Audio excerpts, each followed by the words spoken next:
Sometimes the people with the least to give are the ones who give the most. Ethan Crawford had built a billion-dollar empire before the age of 42, but somewhere between private jets, boardrooms, and luxury penthouses overlooking Manhattan, he had quietly become the kind of son who only showed love through wire transfers and expensive care facilities. For nearly 3 years, his elderly parents had lived at Rosewood Manor, a quiet nursing home tucked into the edge of a small Pennsylvania town about 70 miles outside Philadelphia. Ethan paid for the best suite money could buy, the finest doctors, premium meals, around-the-clock staff. At least, that was what the brochures promised. But money had a strange way of hiding loneliness instead of fixing it. Ethan arrived at Rosewood Manor unexpectedly on a cold November evening after receiving an anonymous email accusing the facility of neglect. He almost ignored it. People targeted wealthy men every day, but something about the message bothered him, especially one sentence. Your parents spend more time waiting by the window than talking to family. Rain poured across the windshield of his black SUV as he pulled into the parking lot a little after 10:30 p.m. The building looked peaceful from the outside, glowing softly beneath yellow lights, but Ethan immediately noticed something strange. A woman wearing a faded gray coat hurried through the rain, carrying 2 grocery bags against her chest. She wasn't a nurse. She wasn't staff. Yet she walked inside like she belonged there. Ethan stayed in the parking lot for a moment, watching through the fogged glass. A few minutes later, curiosity pulled him from the driver's seat. Inside, the lobby was nearly empty except for a sleepy receptionist and the soft sound of an old country song playing somewhere down the hallway. Ethan loosened his tie and walked toward his parents' room, but he stopped the moment he heard laughter. Real laughter. His mother's laughter. He hadn't heard that sound in months. The door was slightly open. Ethan stepped closer without making a sound. And then he saw her. The woman from the parking lot stood beside his parents' small dining table, unpacking containers of homemade food. Steam rose from fresh mashed potatoes, roasted chicken, green beans, and warm dinner rolls wrapped in foil. Ethan's father, whose hands had become weak from age, smiled wider than Ethan had seen in years. His mother looked close to tears as the woman gently placed a napkin on her lap, like a daughter caring for family. You remembered the extra gravy, his father whispered with a trembling smile. Of course I did, the woman replied softly. You always complain when the chicken's dry. Then something happened Ethan never expected. His father lowered his head and quietly began to cry. Not loudly, just silent tears slipping down an old man's face while this stranger touched his shoulder with kindness so natural it felt almost sacred. Ethan froze outside the doorway. He didn't understand what he was seeing. Why was a stranger feeding his parents at nearly 11 o'clock at night? Why did they look happier with her than they ever did during his expensive holiday visits? And why did this woman, dressed like someone struggling to survive herself, seem to care more than the son who could buy them anything? Ethan watched as she cut his mother's chicken into smaller pieces before helping her hold the fork steady.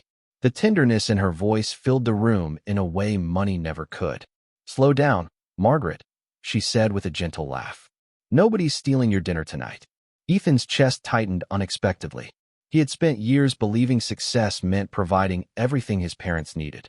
Yet standing outside that half-open door, listening to another person comfort them with warmth he no longer knew how to give, he suddenly felt like the poorest man in the building. Then his mother looked toward the doorway and saw him standing there. Her smile faded. The woman slowly turned around. And for the first time, Ethan Crawford came face to face with the single mother who had secretly been caring for his forgotten parents.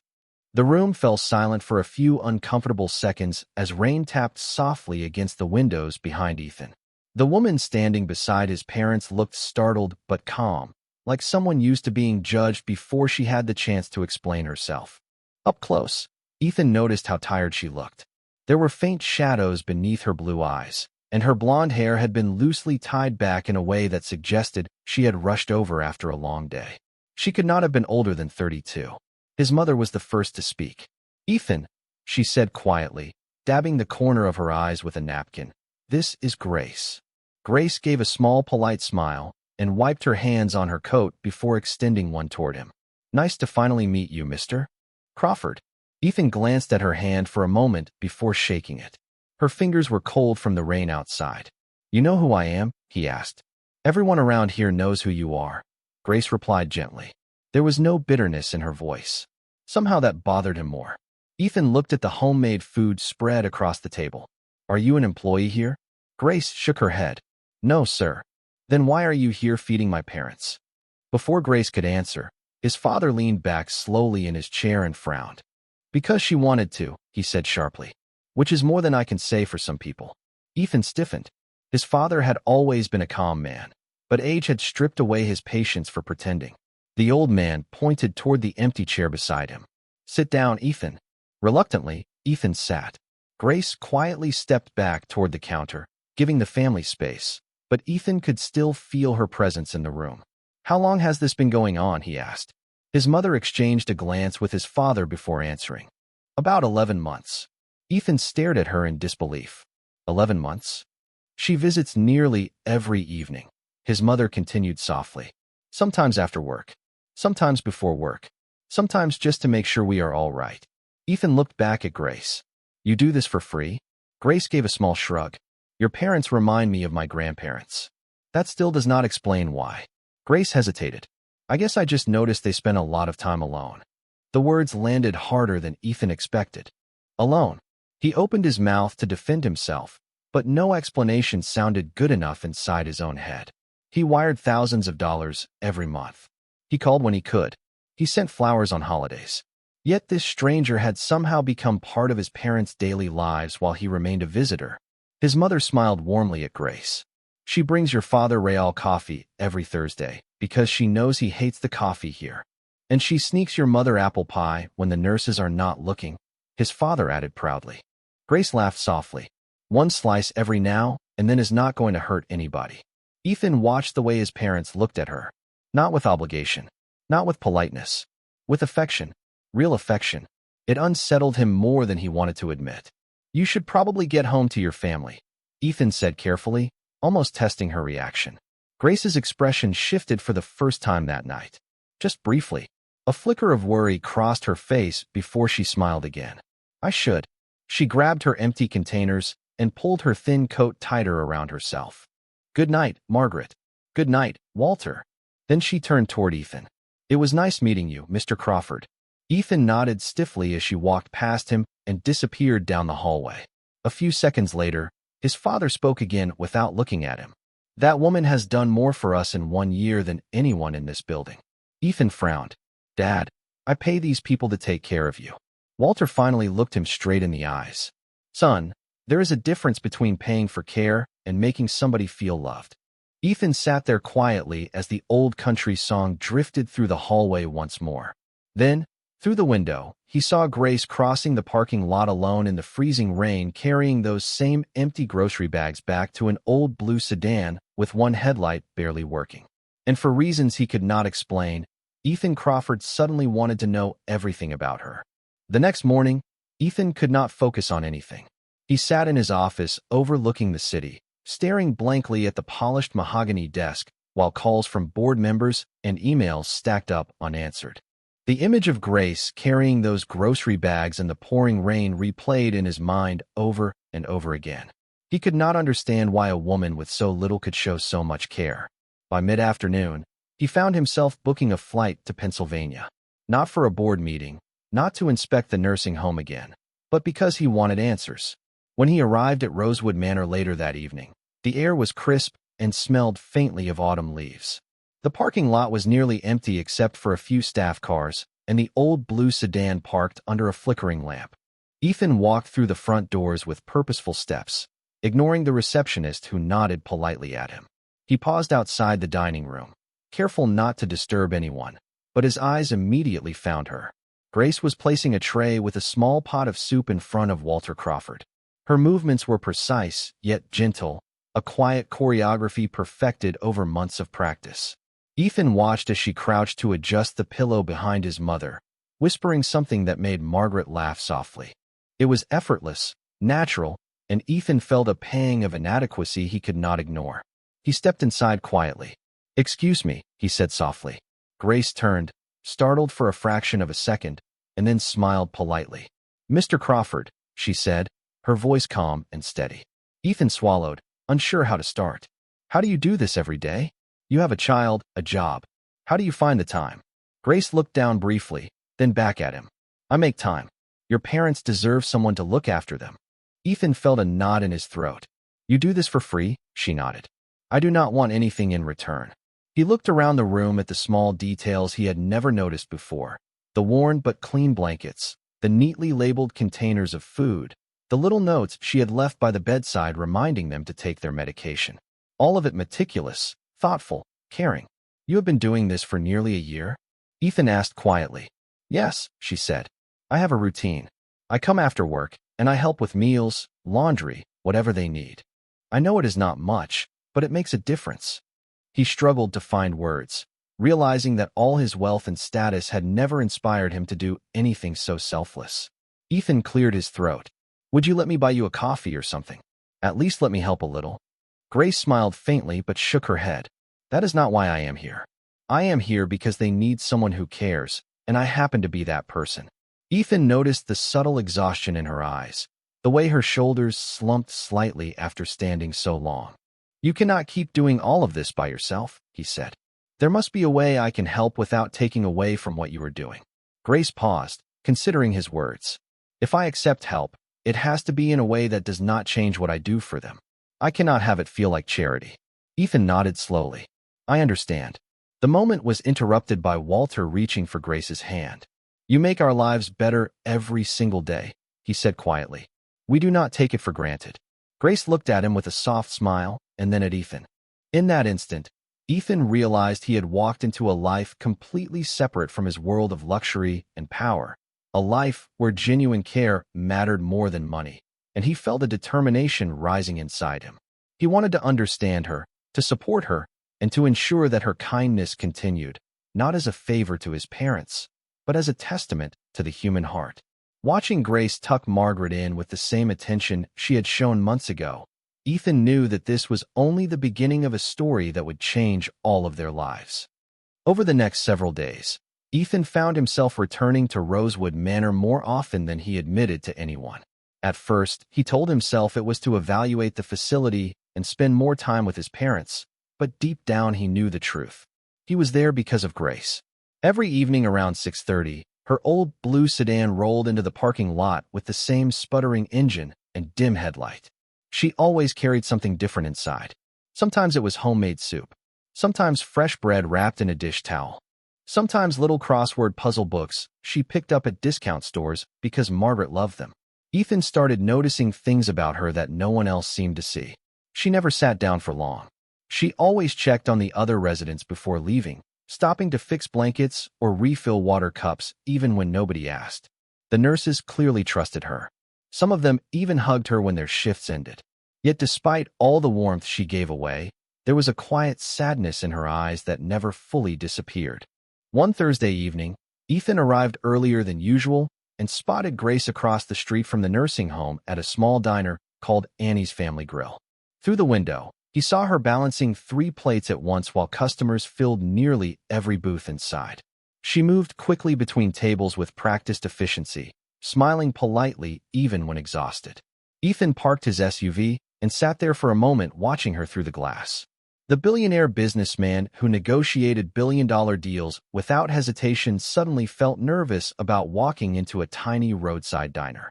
Still, curiosity pulled him inside. The warm smell of bacon, coffee, and fresh pie filled the air. Grace looked up from the counter, clearly surprised to see him there. Mr. Crawford, she said softly. What are you doing here? Ethan glanced around awkwardly. I was hungry. One of the older waitresses behind the register smirked knowingly before walking away. Grace grabbed a menu.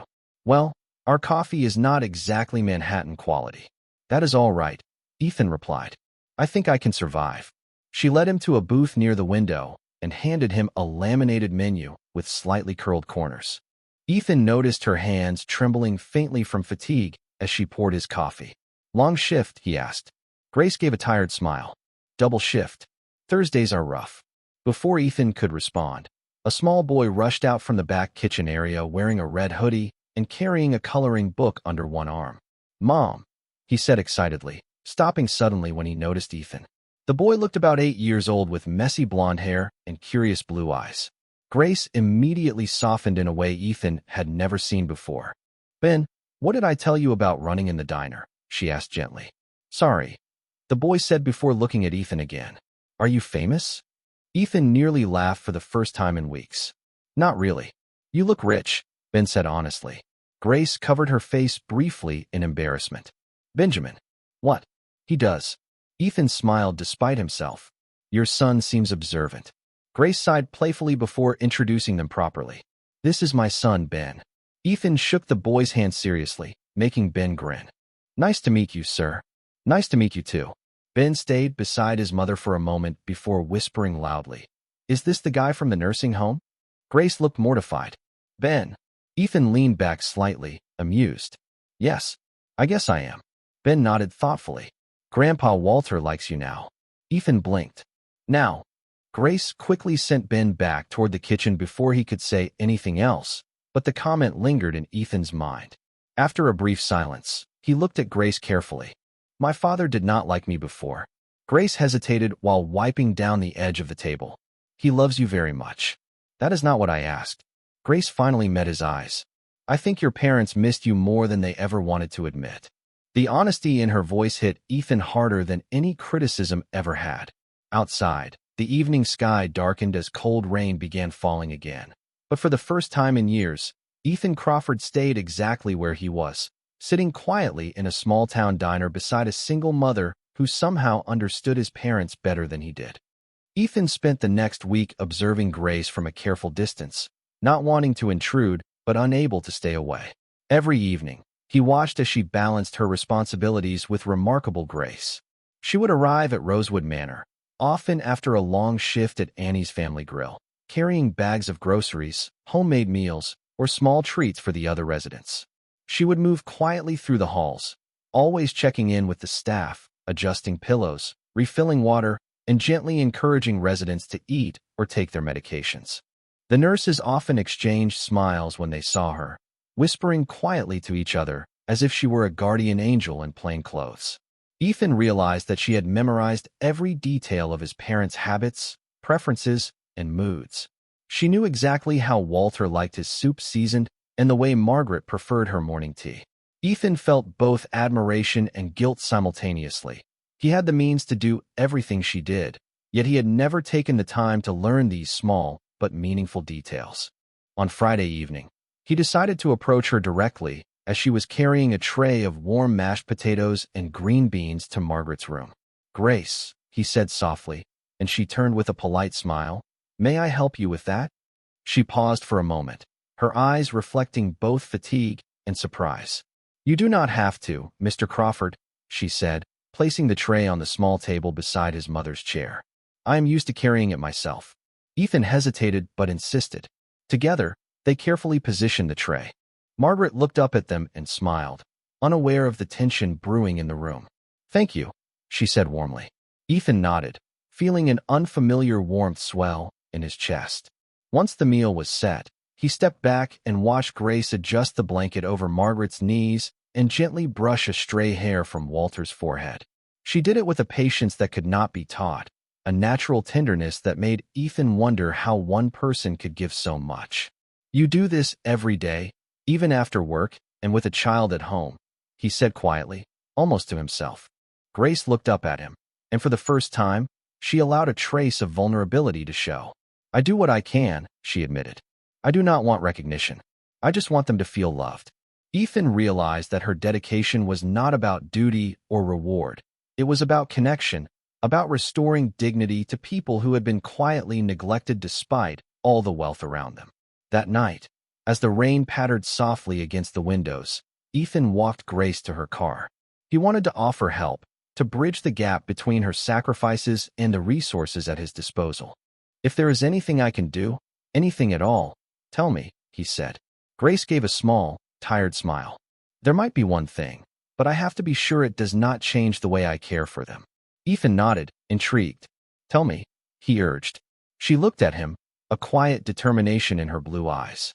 Let us see if you are willing to learn what it truly means to care.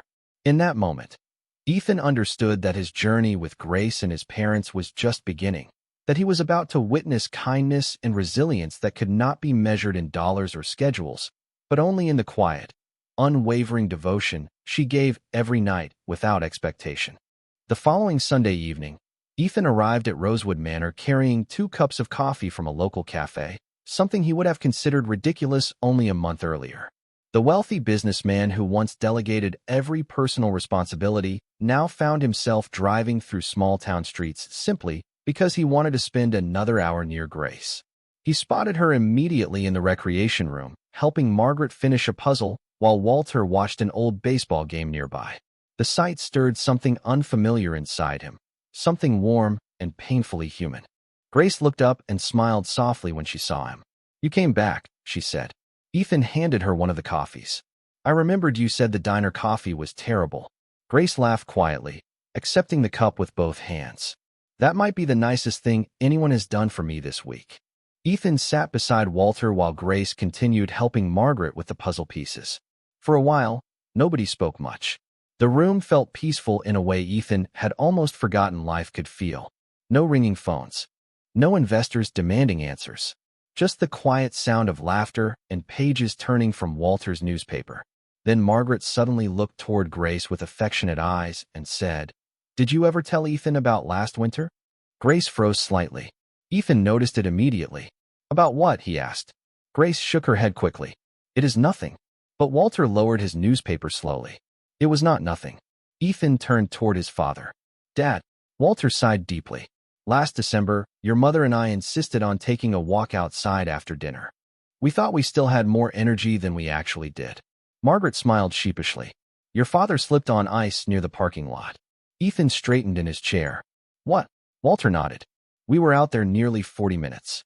Nobody noticed we were gone." Ethan's stomach tightened. 40 minutes? Grace looked uncomfortable now, clearly wishing the conversation would end. But Walter continued. "Most people walked right past us because they assumed staff would handle it. Your mother could barely stand, and my legs gave out trying to help her." Margaret reached for Grace's hand gently. Then she stopped. Ethan looked toward Grace slowly. Walter's voice softened with emotion. She was driving home after a double shift at the diner. Snow was coming down hard. She saw us sitting near the curb freezing and immediately pulled over. Ethan felt his chest tighten. Grace stared down at her untouched coffee. "Anyone would have done the same," she murmured. Walter shook his head. "No, they would not have." Ethan listened silently as his father continued. "She stayed with us nearly 2 hours. Wrapped your mother in her own coat. Called the nurses. Helped me inside. Then she came back the next day to check on us." Margaret smiled sadly. "And she kept coming back after that." Ethan looked at Grace differently now. Not just as a kind woman. Not just as someone caring for his parents. But as the reason they had survived one of the coldest nights of the year alone. "Why did nobody tell me?" he asked quietly. Walter gave him a tired look. "Because you were busy." The words hit harder than any insult ever could. Ethan looked down at his hands, suddenly ashamed of the years he had spent convincing himself that money could replace presence. Grace finally spoke softly. "Your parents did not want you to feel guilty." Ethan looked at her, disbelief in his eyes. "After what you did for them, you still protected me?" Grace shrugged gently. "Families are complicated." For a moment, nobody spoke. Outside the large windows, snowflakes had started drifting through the dark evening sky again, almost identical to the night Grace found his parents alone. Ethan suddenly realized how close he had come to losing them without ever knowing the truth. Then Walter leaned forward slightly and looked directly at his son. "Grace saved us that night, Ethan," he said quietly. "But the truth is, she has been saving this family ever since." After that evening, something inside Ethan changed completely. For the first time in years, he stopped measuring life by meetings, profits, and quarterly reports. Instead, he started paying attention to small moments. He noticed the way his mother smiled more when Grace entered the room. He noticed how Walter sat up straighter whenever Ethan actually stayed long enough to talk. Most of all, he noticed how exhausted Grace looked every single day, even when she tried to hide it behind a gentle smile. One snowy Tuesday evening, Ethan arrived at Rosewood Manor and immediately sensed something was wrong. Grace was late. She had never been late before. Margaret kept glancing toward the hallway anxiously while Walter checked the clock every few minutes. "Maybe the roads are bad," Ethan offered quietly, though even he sounded unconvinced. Then the phone at the nurse's station rang. A young nurse answered before her expression shifted with concern. She looked toward Ethan. "Mr. Crawford," she said carefully, "I think this call is for you." Ethan frowned and walked over. "Hello." A shaky voice answered immediately. "Mr. Crawford, it is Grace." Ethan straightened. "Grace? Are you okay?" He could hear noise in the background, distant voices, and the sharp beeping of machines. Grace took a breath before speaking again. "I am so sorry. I cannot make it tonight." "Where are you?" Ethan asked. "At County General Hospital. Ben had an asthma attack at school today." Ethan's heart dropped instantly. "Is he okay?" "They are monitoring him now," she said softly, trying to sound calm. But he could hear the fear underneath. "I just did not want your parents worrying." Ethan glanced back toward Margaret and Walter sitting anxiously in the common room. Without hesitation, he grabbed his coat. "Which room?" Grace hesitated. "You do not have to come." "Grace." There was a long pause before she quietly gave him the room number. 40 minutes later, Ethan walked through the crowded hospital hallway carrying a small stuffed bear he had awkwardly purchased from the gift shop downstairs. When he entered the room, he immediately spotted Grace sitting beside Ben's bed.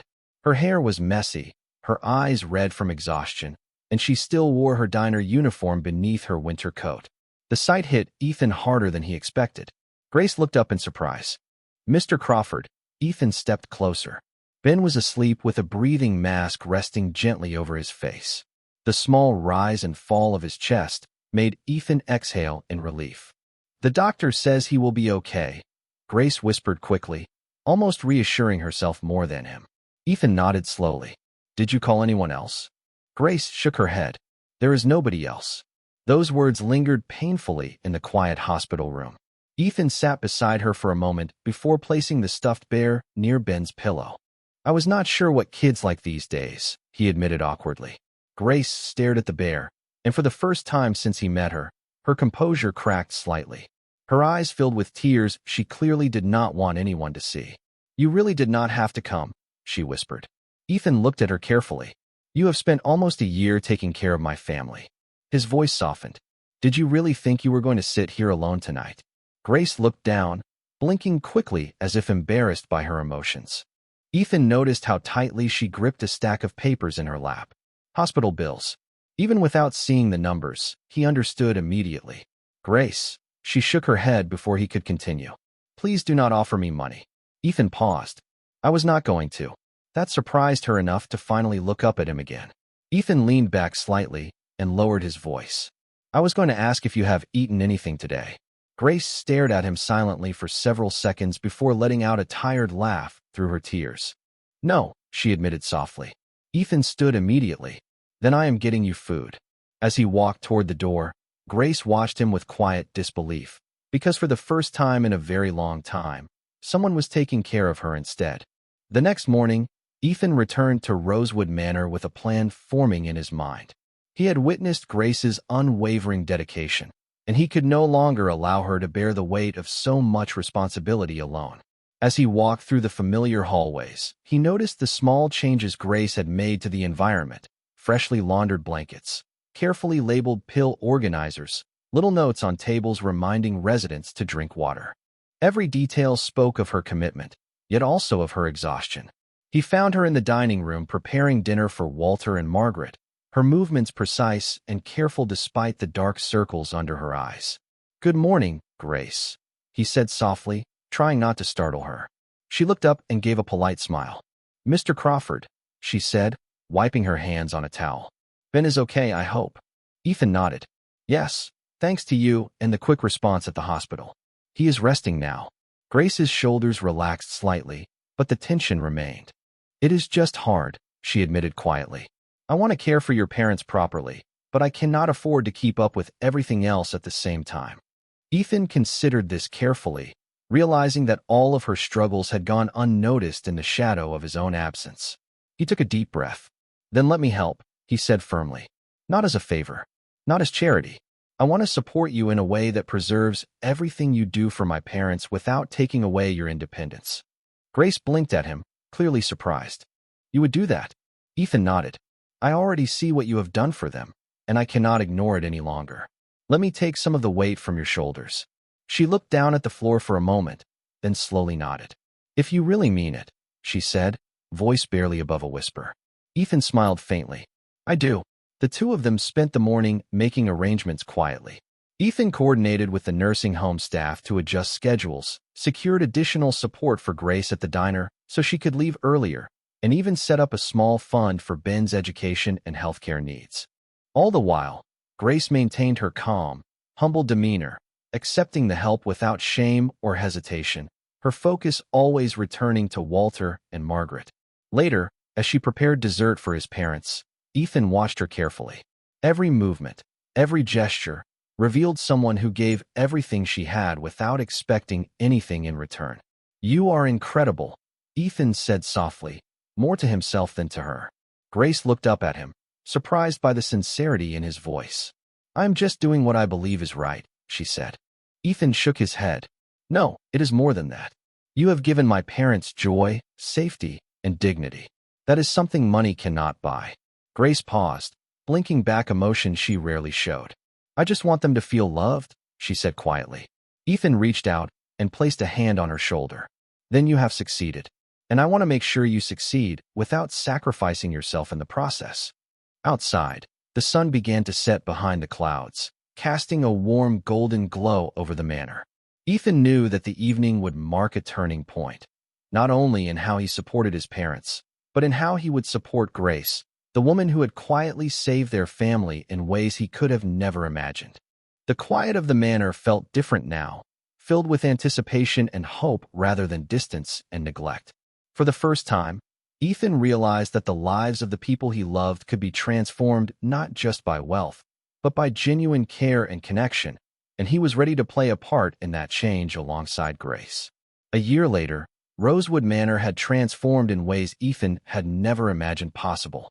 Grace had become an integral part of the family, managing a small community center attached to the manor where elderly residents could engage in activities, enjoy home-cooked meals, and receive the same care and attention she had always provided. Ethan often stopped by, not just as a visitor, but as a partner in supporting the center, watching Grace move through the rooms with effortless grace, her presence bringing comfort and joy to everyone around her. Walter and Margaret thrived under the consistent care and companionship, laughing more often and sharing stories from their past with newfound enthusiasm.